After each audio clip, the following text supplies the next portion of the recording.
Good morning. Welcome to Coffee Talk. Welcome, Caitlin. Thank you. Glad you're here. I feel welcomed. Good. Chris, I'm also glad that you're here. Define here, Kevin. I think we all realize that there's those days where you're here but you're not here. So Isn't that just life, though? So you're none here of us for can say today. we've ever been exempt from that. by tomorrow, when Yeah. this comes out, you will be physically not here. So I'm glad you're here. In the great beyond. Yeah, it's great. Thanks for joining us this morning. This is Coffee Talk. We gather together and just kind of reflect back on the last week and the sermon that we reflected on, and then kind of look forward. So we do a look back, look forward, and so glad you're here with us. Chris, you led us through this kind of step aside from Ecclesiastes, and yet Yes. you still didn't let us completely walk away from it, because it was still meaningless because God had this promise to Abram, you'll be, father of many nations and endless number of people. And what was his response? Meaningless. So we still kind of are continuing on with the Ecclesiastes, but you took us to this thought of where there's this interaction in the wilderness between God and Hagar. And I remember as a kid watching Bible on video kind of thing, right, where they do these little snapshots. And I remember that one fairly vividly, where she's kind of just, off on the side, and her child is starving, and man, that would be tough. Yeah.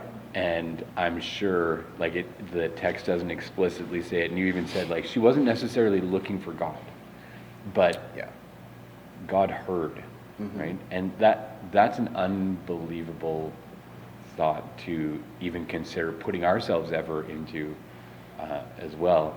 Obviously, we've never been in those situations where, we've probably been starving to death, but we've been in very difficult situations, and hopefully what it does then is it kind of turns us to, that sense of God who hears. What I thought was kind of cool was just everything kind of surrounding it. You talked about these promises that God gave to Abram, and even the situational relationship of between, she wasn't the only one that I think God was listening to, right? Like that promise to Abram, right? He was obviously crying out.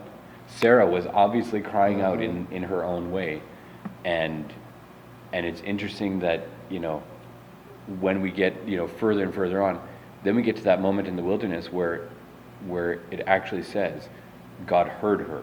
Yeah.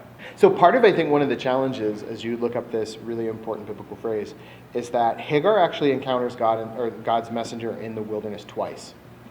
And it's really, my brain often mixes them up, right? Like you started referencing at one point the second time, after Ishmael's born, she's that time not running away from God, but she's actually expelled by Abram and Sarah out into the wilderness, so that Isaac can flourish and be the one. Because now there's animosity between the brothers. Right, between the brothers now. And they're out in the wilderness, and she sets Ishmael up under a shrub so that she doesn't want to have to watch him die. Yeah. The greatest anguish a mother could, I think, face, right, is watching your child die. And so she goes away so that she doesn't have to watch. And then God's messenger meets her again and reminds her of the promise. Right. And that and I don't remember the exact wording of things that he says there, because we were just focusing on the first instance. But I think Hagar is one of those characters that, for me, at least in the experiences I've had growing up, I think she's largely overlooked. Yeah. I just can't say that she's been given her due in the environments that I have been a part of. Yeah. And overlooked, but also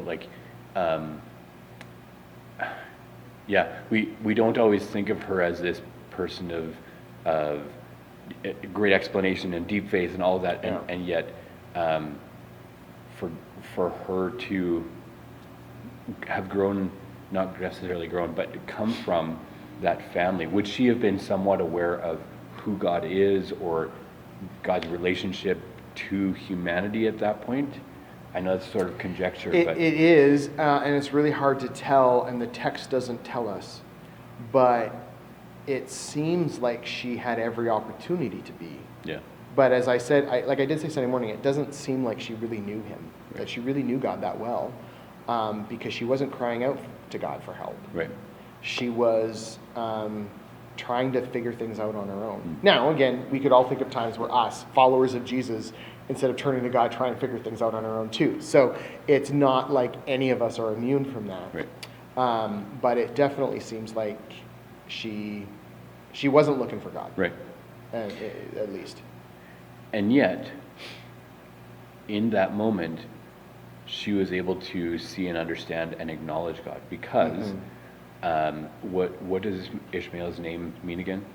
Yeah, God hears. Yeah. So she Right. she named him that? No, the angel said, The angel said the, that. the son Okay. you're carrying, you will name him Ishmael, which means God hears. Okay, yeah, and then the passage ends with him being born, and Abram names him. Right. And so whether or not he got the word from Hagar, like this is what you got, like, or God himself came to Abram, Right. we have no idea. Yeah. We don't really know how that became the idea in Abram's mind to name the son, but nonetheless, he is born. Yeah. That is what he's named. Definitely, and again, not what we went to in the sermon, but what an interesting way that Jesus, like John first, right? Yeah. You know, where the angel counted, you will name him, and then Jesus Yeah. himself, like you will call him, and then he's Yeah. named, and you have this. It's yet another child in Scripture that has a miraculous birth story, where an angel shows up and says, and then yet sometimes I think we sometimes even villainize the two of them, the mother and Yeah, the son, a right? little And bit, say, yeah. you know, and just to ignore would maybe be better than how we often think of them, and yet this is a really significant family in the biblical story because of how God is real and present and calls them and chooses them and blesses them and everything that he does for them. And this whole family, like Abram's whole story between Hagar and Sarai and the long-term waiting and the you'll be a blessing and all these things, they seem like this unbelievable jumping off point of a God who hears and responds and connects. Because what I was thinking then later was 400 years later or more than that, you know, there's even before that, there's Joseph, right? Joseph has this sense of waiting, you know, God calling and saying, I'm going to do something, just wait. I'm going to do something, just wait. And then 400 years after that, you know, Moses, the miraculous baby, you know, even in that story, hey, I'm going to do something, just wait. But what really jumped out at me too was when God says to Moses, not Abram, Moses, in that burning bush, he says, the cries of my people have reached my ears. I have heard their cry. So it seems like it's just this amplification of the people of God trying to understand who this God is and how he cares for us, how he relates to us. And I love that this kind of like thin edge of the wedge is actually God hears, God sees me, right? And I think it's important, and which is why it wasn't a main point on Sunday, but something I wanted to make sure was people were informed of or reminded of, is what it means that God hears. It isn't just that he takes in the information, but he's moved by it. Yeah, he's called to action. And I know that I, as a father, when I know I'm heard if I see action right away. Oh, okay, my child hears me now, you know, and I said, please take the garbage out, and they're doing it right away. That's great. Yeah. I think we think God should hear us in the same way, right? And yet, what Scripture reflects is that he hears us, but he also sees the benefit of waiting. Yeah. And when those two come together, God's timing is not necessarily what we would like. And actually, it's flipped. Yeah. Because actually, what he does when he calls us is we are then moved to the action of faith. Yes. God, I will trust that what you said you will do in your timing. Great. I'm moved to action. Yeah. Let's get on with life, and I'm going to wait for you in the right time. Yeah. Feels like a lot of just pursuit and patience. Yeah. Would you say? Yeah. That's really good, Caitlin. If you could add a third P, you'll be preaching on Sunday. Persistence? Persistence in Yeah, your pursuit. yeah, there you go. Some There you go. patience. We'll crowdsource this. That'll be great. There you go. So that's what we're called to do, is called to rely on God, to trust Him in faith, to hear, that He has perfect timing. We're sitting here today on the stage because when we're recording this later on today, our friend Faye Belanger, who has been waiting for a few years now, kind of on her own, God had a plan for her. And so we're going to kind of culminate that today in marriage to Jim. And so we're thankful for that, and hopefully, by the time this comes out, you will have seen that and experienced it, and just encourage them, and encouraging them as they move forward, in their lives together. Yeah. So how wonderful that is. Some things that you can be aware of coming up this Sunday right after church. What's happening? Church picnic down at Nut Farm. Sounds like there's freezies still. Is it still in the books? Yeah. There's freezies. There's I've freezies. been told they've been purchased, which is great, because I was in Walmart last night. I'm like, oh, the freezies are on sale. I think they got them. I don't need to buy any, but they've got them. It's set. It's great. Just more Have reason fun. to. Yeah. Yeah, you will be there. That's all right. Just missing out on the good freezies. You know what? Yeah. So this is coming Sunday, and then the day after, on Monday night, there is there's an opportunity for our youth to do something a little bit different. Chris is going to be away, and so Dylan is going to be leading youth that night. And so between Jeff and myself and Dylan and Jesse and another friend of ours who is a bit of an expert in the field. Caitlin will be there too. Caitlin will be there. Oh, yeah. Caitlin's an expert in the field. Yeah. We're going to be doing some rock climbing with the youth on Monday night. And so what you need to be doing is you need to be filling out this waiver form. Here's a QR code that you can follow, and you can head straight to that waiver. Please fill it out ASAP. If you don't sign the waiver, you don't go climbing. It's pretty simple, but there's lots of opportunities. We have some of the equipment that you can borrow, and even just being together. What makes it different is that we're meeting at this location, and so you will see here down by Pritchard entrance. Sort Yeah, of. it's kind of like the intersection, intersection. of Boucherie Road and Pritchard Drive, or Pritchard Road, and kind of across the street from the T is a driveway that looks sketchy. It's not. It's just a parking lot, but it's a gravel parking lot, and it's a great location. Easy to find if you know what to look for. Yeah. So be looking forward to that.